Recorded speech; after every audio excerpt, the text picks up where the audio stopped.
네, 안녕하세요. 축구생각입니다. 축구 성문패 토토 9회차 K리그 6경기 분석 및 성 공유하도록 하겠습니다. 일단 K리그는 부상자 파악 그리고 자가격리 후에 이제 출전하는 그런 여부가 굉장히 좀 중요해 보이고 현재까지는 명확하진 않아서 지속적으로 확인을 최종픽까지 하도록 하겠습니다. 자, 1번 경기부터 말씀을 드리도록 하겠습니다. 7위 제주 대 2위 전북현대의 경기고요. 제주는 성남과 0대0 무승부, 전북은 서울에게 2대0으로 승리를 했습니다. 제주는 진성우 선수가 퇴장으로 이번 경기 출전하지 못하고요. 제주 같은 경우에 지난 시즌과 같이 난길 감독으로 이번 시즌 또 준비를 하게 됐습니다. 여름, 자와다, 제르소, 켄자바예프 선수를 영입을 했고요. 발렌티노스와 서진수, 윤보상, 이창동 이런 선수들이 아웃이 됐습니다. 제주가 일단은 난길 감독이 존재한다라는 점은 굉장히 큰 플러스 요인으로 생각을 하고 있고요. 주민규는 지난 시즌 K리그2에서 굉장한 활약을 보여줬었고 이창민도 뭐 중거리 한 방을 보유하고는 있습니다. 하지만 전북과 비교했을 때 스쿼드 차이가 굉장히 좀 많이 난다라고 생각을 하고요. 특히 용병 쪽에서도 차이가 전북은 일류첸코를 영입했기 때문에 차이가 많다라고 생각을 하고 있습니다. 전북 상대로 지금의 제주가 이기기에는 개인적으로 어렵다라고 생각을 해서 전북 사이드로 생각을 하고 있는 경기입니다. 제주가 지난 경기 수비적으로 봤을 때 측면에 대한 공간들과 크로스 처리에 대한 그런 불안함 그리고 볼 처리에 대한 불안함 등이 있었고요. 전북 같은 경우에는 구스타보나 일류첸코 그리고 크로스를 올려줄 수 있는 바로라든지 아니면 뭐 한교원 선수가 출전 여부가 좀 불투명한 상황인 것 같은데 뭐 그래도 한교원 선수가 없더라도 이용 선수가 이제 크로스를 또 올릴 수 있겠죠. 그래서 그렇게 본다면 저는 공격수가 굉장히 좋은 그런 전북이고 크로스 상황에서 좋은 모습을 올려줄 수 있는 그런 선수들을 보유하고 있기 때문에 당연히 좀 이길 가능성이 높아 보이긴 합니다. 하지만 한교원 선수의 말씀드렸다시피 출전 여부가 불투명한 상황이고 개인적으로 지난 경기 좀 답답했던 경기력이 있었습니다. 전반전에 구스타보가 나올 확률이 높은데 수비적으로도 일단은 역습과 측면에 대한 좀 불안함을 가지고 있는 그런 전북이고 지난 경기 그런 모습이 좀 불안했던 모습들이 좀 있었다라고 생각을 하고 있습니다. 후반전에는 그래도 바로우와 일루첸코를 투입하고 나서 좋았었던 모습의 전북이지만 난겔 감독이 성남에서의 그런 모습대처럼 전북과의 경기이기 때문에 라인을 조금 낮추고 이동률이라든지 아니면 공민영 같은 이런 선수들을 이용을 해서 좀 역습을 노리는 좀 실리적인 축구를 할 가능성이 있다라고 생각을 하고 있습니다. 전북이 지난 경기처럼 답답한 경기력을 좀 보여준다면 개인적으로는 고전할 가능성이 좀 있어 보이고 제주 같은 경우에는 스쿼드도 승격팀 치고는 밸런스도 좀 잘 잡혀져 있다라고 생각을 하고 있습니다. 중원에서 또 여름과 이창민 선수도 있고요. 저는 현재까지의 생각은 초안에서는 무패 투픽이 안전하게 가는 게 좋지 않나라고 생각을 하고 있습니다. 하지만 전북의 스쿼드가 너무나도 좋고 일단 제주가 그런 측면에 대한 불안함을 보여줬던 지난 경기를 생각을 해봤을 때에는 최종픽 때는 전북의 단통 승으로도 갈 수도 있어 보이는 그런 경기라고 생각을 하고 있습니다. 자, 2번 경기입니다. 광주 대 울산의 경기고요. 광주는 수원 삼성에게 1대0 패배, 울산은 강원에게 5대0으로 승리를 했습니다. 광주는 펠리페의 출전 여부가 현재까지도 불투명한 상황이고요. 이 경기는 뭐 쉽게 결정을 했습니다. 지난 경기 슈팅을 2개밖에 하지 못했었던 그런 광주, 그리고 엄원상만 좀 기대되는 그런 광주의 모습이고요. 수비적으로도 윤보상 키퍼의 이런 선방, 그리고 수원 삼성의 좋지 않은 결정력이 아니었다면 찬스를 굉장히 많이 내줬었기 때문에 대패했을 경기라고 생각을 하고 있습니다.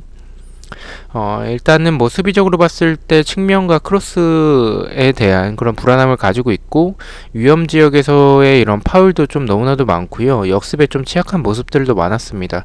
반면에 울산 같은 경우에는 이동준 선수가 거의 날아다녔죠. 김지현 선수도 이번에 영입을 하면서 좋은 모습을 보여줬고 윤빛가람은 뭐 여전히 잘하고요. 역습에서도 좋은 모습, 이동경도 교체로 투입돼서 좋은 모습이 있었습니다.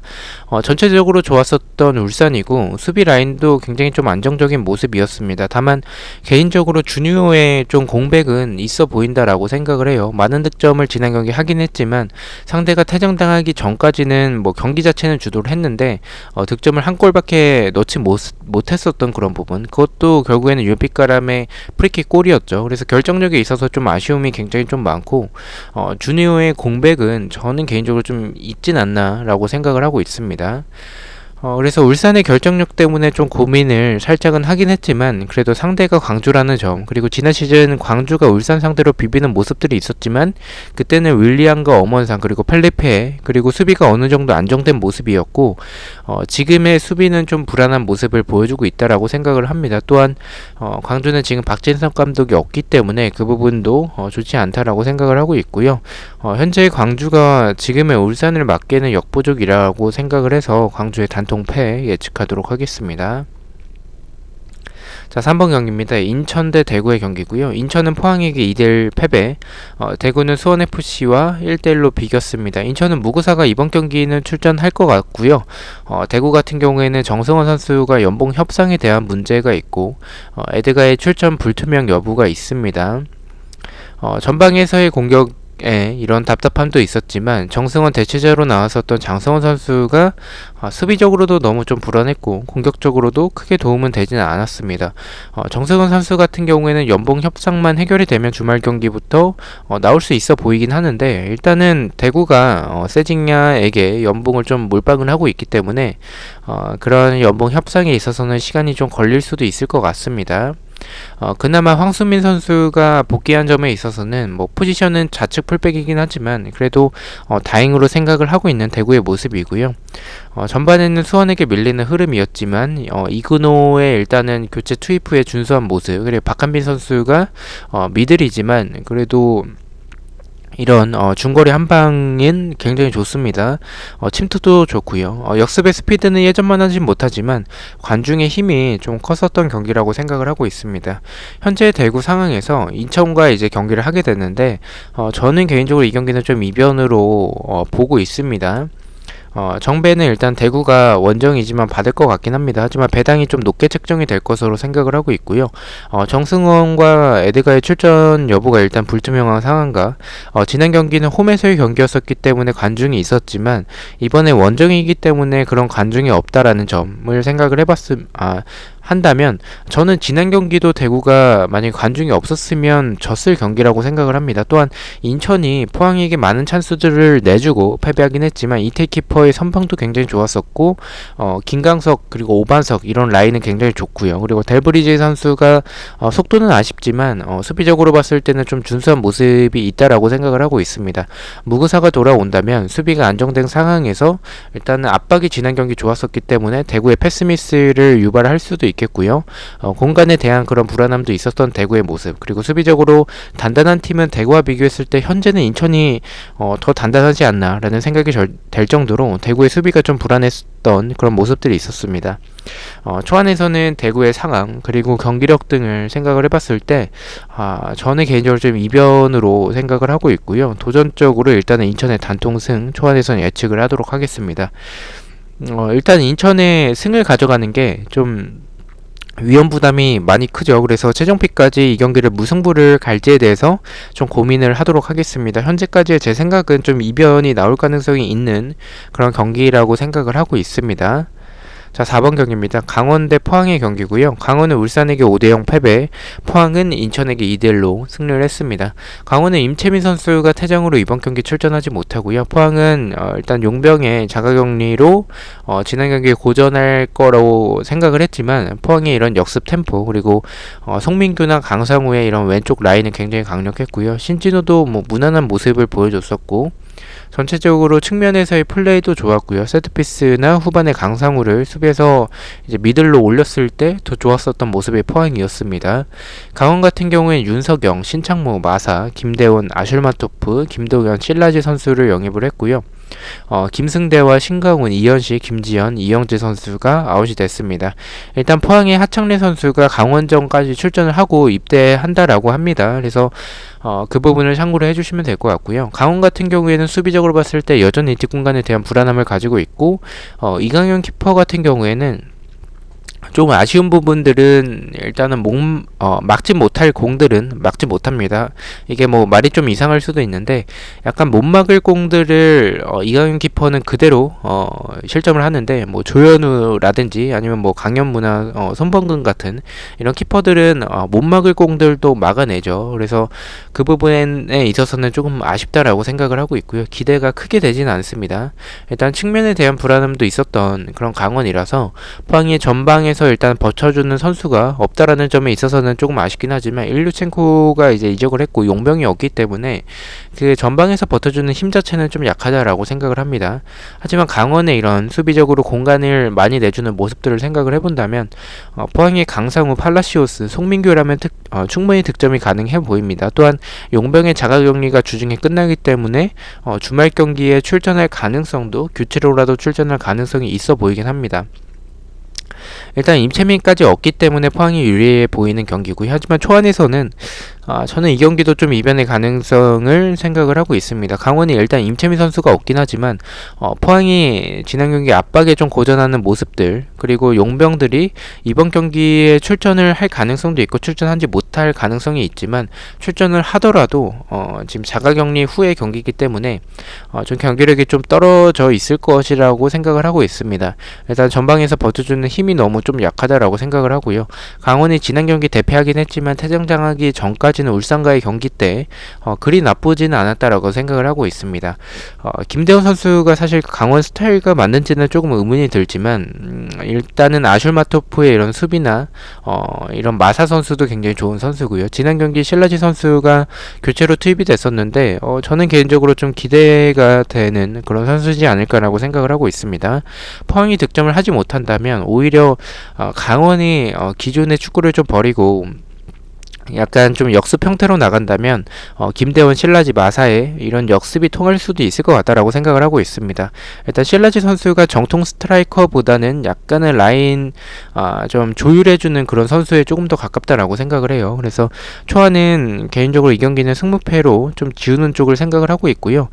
지난 경기에서 모습을 봤을 때 두 팀 다 엄청 좋다라고 할 수는 없겠지만 포항이 분명 더 좋은 부분을 있었기 때문에 최종 픽 때는 포항의 사이드로 갈 수도 있어 보이는 그런 경기긴 합니다. 자, 9번 경기입니다. 수원 삼성 대 성남의 경기고요. 수원은 광주에게 1대0 승리, 성남은 제주와 0대0으로 비겼습니다. 수원은 지난 경기 슈팅을 24개나 기록할 정도로 공격적으로 찬스를 좀 많이 만들어냈긴 했지만 결정력은 좀 아쉬웠었고요. 하지만 뭐 김건희, 그리고 지난 경기 출전을 하진 않았지만 교체 명단에 있었던 제리치 이런 투톱으로 나온다면 저는 굉장히 좋다라고 생각을 하고 있고 중원의 김민호나 항석종 그리고 고승범 라인은 굉장히 단단하다라고 생각을 하고 있습니다. 측면에 이기재 선수도 굉장히 좋은 모습이었고요. 니콜라우 선수도 교체로 투입을 하면서 굉장히 좀 기대가 되는 선수인 것 같습니다. 수원은 전체적으로 좌우 전환이나 크로스 공격이 특히 좋았지만 슈팅의 0점, 특히나 중거리 슛에 있어서는 뭐 그냥 계속 관중석 쪽으로만 차가지고 일단 0점이 제대로 잡히지 않은 모습이 있습니다. 성남 같은 경우에는 박영진, 리차드, 뮬리치, 부시 선수를 영입을 했고요. 나상우와 토미, 양동현, 요바노비치, 연재훈, 유인수 선수가 아웃이 됐습니다. 연재훈의 공백은 좀 있어 보이긴 하지만 그래도 리차드 선수가 준수한 모습이었고요. 뮬리치가 교체로 투입이 됐었는데 키가 굉장히 큽니다. 2m 3cm. 어쨌든 뭐 피지컬은 굉장히 위협적이고 헤딩은 잘 따내는데 헤딩을 그리 잘하진 않습니다. 이게 키는 큰데 헤딩이 조금 아쉽지 않나라는 생각이 들고요. 제공권은 좀 좋지만 말씀드렸다시피 헤딩이 좀 아쉽고 생각보다 헤딩보다는 발기술이 더 좋았던 것 같아요. 이 경기는 지난 경기력만 놓고 봤을 때 수원이 우세한 경기라고 생각을 하고 있습니다. 성남은 연재훈의 공백을 리차드가 어느 정도 채워주긴 하지만 연재훈까지 있었으면 더 단단했었을 것 같다라는 생각이 들고요. 수비적으로 끈끈한 모습이 이번 시즌 좀 흔들리는 모습들이 있었고요. 수비진 주력이 전체적으로 느려서 공간에 대한 불안함이 많았습니다. 만약에 김영관 키퍼가 아니었다면, 김영관 키퍼의 선방이 아니었다면 좀 졌을 수도 있었을 것 같다라고 생각을 하는 경기고요. 지금의 수원이라면 저는 개인적으로 충분히 이런 성남의 수비를 뚫어낼 수 있을 것 같다라고 생각을 하고 있습니다. 또한 성남의 공격은 박용진이나 뮬리치의 이런 제공권을 노리는 모습 외에는 역습의 스피드도 그렇게 빠르지는 않았고, 또 볼을 전반까지 이어줄 드리블러가 좀 없지 않나라고 생각을 하고 있습니다. 그래서 저는 초안에서는 수원 삼성의 단통 승을 예측을 하고 있고요. 수원이 지난 경기처럼 또 찬스는 많이 만들어내고 결정력에서 좀 아쉬운 모습들을 보여준다면 무승부가 나올 가능성도 있고, 상대전적에서 일단 성남이 우세한 모습 때문에 무승부도 일단은 고민을 하고 있는 경기입니다. 자, 마지막 경기입니다. 서울 대 이제 수원FC의 경기고요. FC 서울은 전북에게 2대0 패배, 수원FC는 대구와 1대1로 비겼습니다. 서울은 기성용 선수의 출전 여부가 일단은 불투명한 상황인 것 같고요. 수원 같은 경우에는 양동현 선수가 출전 여부가 불투명한 상황입니다. 두 선수 다 일단은 지난 경기에서 부상으로 교체 아웃이 됐었죠. 서울은 지난 경기 나상우 그리고 조영욱 선수를 활용한 역습, 그리고 밸런스도 굉장히 잘 잡혀져 있었고 팔루세비치가 조율해주는 그런 모습도 굉장히 좋았습니다. 지난 시즌보다는 확실히 좋은 모습에 이번 시즌 서울이지 않을까라고 생각을 하고 있고요. 수원 같은 경우에 양동현 선수가 아웃되기 전까지는 압박도 굉장히 좋았고 연계 플레이도 좋았습니다. 또 중원도 굉장히 좋은 모습이었고 이 윙에서의 정충군과 김승준 선수가 굉장히 좋았다라고 생각을 하고 있습니다. 또한 유영 키퍼의 안정감도 굉장히 있었고요. 두 팀을 봤을 때 수원이 지난 경기에 이제 경기력 자체는 좋았긴 하지만 또 이영재와 한승규가 동시에 나온다면 역습 템포가 빠르게 살아날 수는 없을 것 같다라고 생각을 하고 있습니다. 두 선수가 이제 겹치면 좀 템포가 죽기 때문에, 그리고 벨트비크가 이제 선발로 나올 가능성이 높죠. 양동현 선수가 부상일 확률이 높기 때문에, 그렇게 된다면 전방 압박이 제대로 이루어지긴 힘들 것 같다라고 생각을 하고 있고요. 기성용 대신에 들어왔던 한찬희도 준수한 모습이 있었고, 오스마르가 일단 부상이 아니라는 점은 굉장히 좋은 점인 것 같고요. 수원은 아직까지 조직력에 대한 문제도 있고 수비적으로 공간에 대한 불안함, 후반에 좀 체력적으로 좀 많이 지쳐하는 그런 모습들도 있어서 이번 시즌 좋은 모습이 예상이 되는 그런 서울 상대로 지금 수원FC가 경기력을 봤을 때 좋은 모습을 보이기에는 조금 수비적으로 불안함도 있고, 서울의 공격진을 봤을 때 서울이 득점할 가능성이 높다라고 생각을 하는 경기입니다. 저는 이 경기는 현재까지는 의심을 하고 있진 않고 서울의 단통승 예측하도록 하겠습니다. 자, 이렇게 K리그 6경기에 대해서 공유를 드렸고요. 저는 내일 라리가 8경기 분석 및 초안픽 공유로 찾아뵙도록 하겠습니다. 시청해주셔서 너무나도 감사드리고 구독과 좋아요 너무나도 감사합니다. 감사합니다.